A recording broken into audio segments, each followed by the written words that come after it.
Have you ever noticed something strange? Some of the smartest, most emotionally aware people you will ever meet are also the most exhausted. They aren't tired from doing too much, they are exhausted from thinking too much.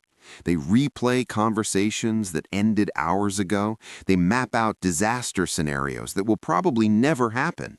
They lie awake at 2 a.m., not because something went wrong today, but because their brain absolutely refuses to stop asking, what if?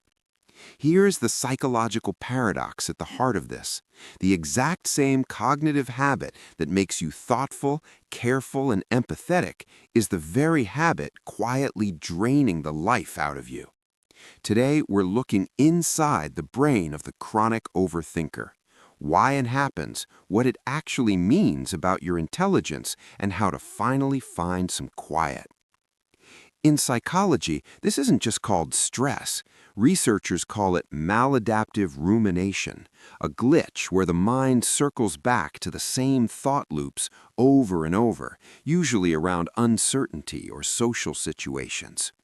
But here's what studies from Yale and the University of Michigan want you to know. If you do this, you aren't weak, you aren't fundamentally broken.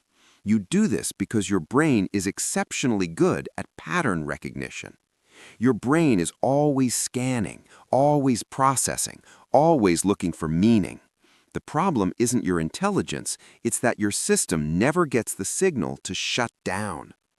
Neurologically, it comes down to your prefrontal cortex, the planning and analysis center of your brain. In overthinkers, this region stays lit up like a Christmas tree, even when you're supposed to be relaxing.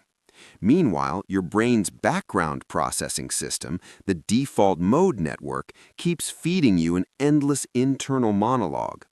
Your mind is essentially always online, always auditing, drafting responses to arguments that haven't even happened yet. What's fascinating is that it rarely starts in adulthood. For many overthinkers, this habit begins in childhood. If you grew up in an environment where things felt unpredictable, where mood shifted without warning, or where a small mistake had a massive consequence, your young brain learned a highly logical survival strategy. Think ahead, anticipate everything. If you can predict what's coming, you can protect yourself. Overthinking isn't a personality flaw, it's an adaptation. It is a very smart nervous system doing exactly what it was trained to do to keep you safe. But here is where it gets dangerous. Your brain actually gets addicted to the process. When you run through a scenario in your head, analyzing every angle, your brain releases tiny hits of dopamine. You are chemically rewarded just for the act of problem solving, even if the problem is completely made up. Psychologists call this the illusion of mental progress. You feel like you're solving something, but you're actually just looping. This is why telling an overthinker to just stop thinking is neurologically naive. Your brain is literally being bribed to keep going. So if it's so exhausting, why do we do it? Because it comes with a superpower. A 2013 study in psychological science found that people who ruminate also score significantly higher in cognitive empathy. You have an uncanny ability to understand how others think and feel. You're sensitive to social nuance. You know exactly how words land. You can read the unspoken emotional texture of a room the second you walk into it.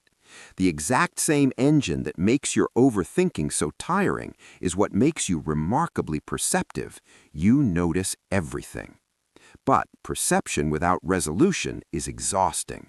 And that is the tension you live with.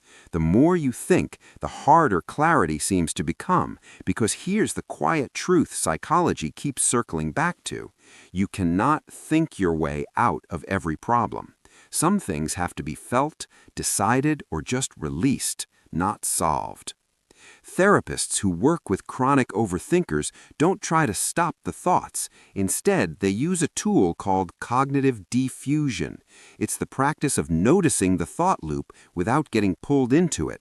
Instead of saying, "This is a disaster, I need to figure this out," the reframe becomes, "My brain is generating a concern right now." One pulls you into the storm, the other gives you an umbrella. Overthinking is not a defect. It is simply a highly active mind that learned to stay alert in a world that once felt uncertain. Your challenge now isn't to force the thinking to stop. Your challenge is to teach that brilliant, exhausted mind, gently and with patience, that it is finally safe enough to rest.